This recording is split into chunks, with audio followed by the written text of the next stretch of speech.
plus loin. Vous l'avez compris, on va parler de foot à l'occasion du choc entre Lyon et Barcelone ce soir. Match retour des huitièmes de finale de la Ligue des Champions. Portrait de celui qui dirige le club lyonnais depuis 1987, Jean-Michel Aulas. Et c'est un grand soir pour Lyon qui se déplace à Barcelone. Le suspense est total, 0-0 match aller.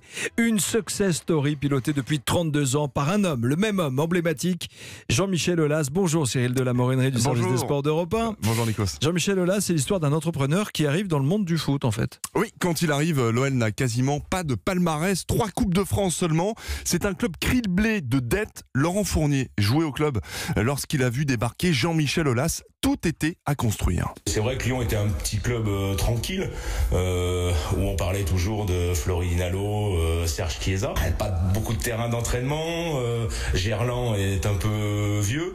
Après, il y a beaucoup de jeunes joueurs, il y a eu pas mal de problèmes financiers et ça devient compliqué pour essayer de rivaliser avec les grosses cylindrées. Mais le jeune Jean-Michel Aulas, 38 ans, PDG de la Cégide, c'est l'un des pionniers de services informatiques en France. Eh bien, il est soutenu par un certain Bernard Tapie qui vient de reprendre l'Olympique de Marseille et il est déjà très ambitieux. Écoutez-le. Alors la voix a un petit peu changé, c'était en 1988 sur Europe 1. D'une manière générale, le milieu du football est assez conservateur et que toute initiative, surtout quand elle est prise rapidement, dérange. Et je crois que nous y arriverons dans la mesure où on nous laisse le temps de développer nos idées. Elle a une archive Europe 1 qui date de 88 et c'est vrai que Jean-Michel Aulas va tout faire pour remonter son club. Oui, c'est d'abord la remontée en première division, les matchs européens, les 7 titres de champion de France consécutifs dans les années 2000 du jamais vu, une demi-finale de Ligue des Champions, une compétition remportée 5 fois par les filles de l'OL. De quoi ravir le maire de la ville, Gérard Collomb, l'un des grands soutiens de Jean-Michel Aulas dans la construction d'un nouveau stade. Contre le Barça, on aurait pu vendre 3-4 fois les billets du stade parce que Lyon maintenant draine des supporters très largement. Donc il n'y a pas que les Lyonnais et l'agglomération lyonnaise parce qu'on a un stade qui est un stade d'exception. Voilà le maire Gérard Collomb sur Europe 1 ce matin. Alors les titres s'accumulent pour Lyon et en coulisses, Jean-Michel Aulas s'active. Il a un modèle en tête. Le Bayern de Munich.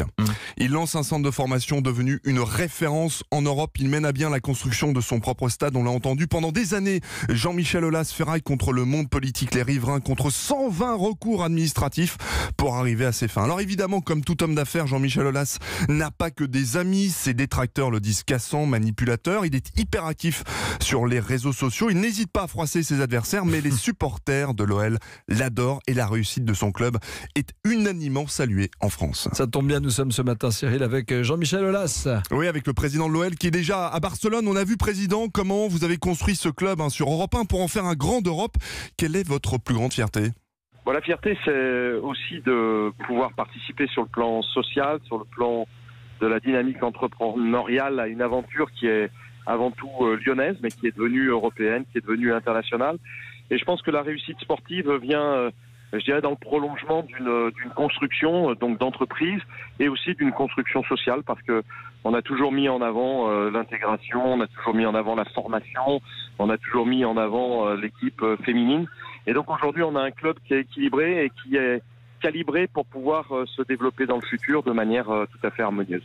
Président Aulas, vous rêviez de tout cela en arrivant en 1987, vous aviez 38 ans. Bon, je rêvais de ramener l'Olympique Lyonnais au plus haut niveau parce que ça a été ma motivation première quand à l'époque Francisque Collomb est venu me chercher, mais je n'avais pas d'idée complètement préconçue de comment et de ce qu'il fallait devoir faire. Et c'est vrai qu'on a réussi à s'inspirer du passé, mais surtout de se projeter avec l'innovation dans le futur et donc de faire des choses différentes de ce que faisaient les autres clubs français. Dernière question, Jean-Michel Aulas. Ce soir, Barcelone, 8e de finale, retour de la Ligue des Champions.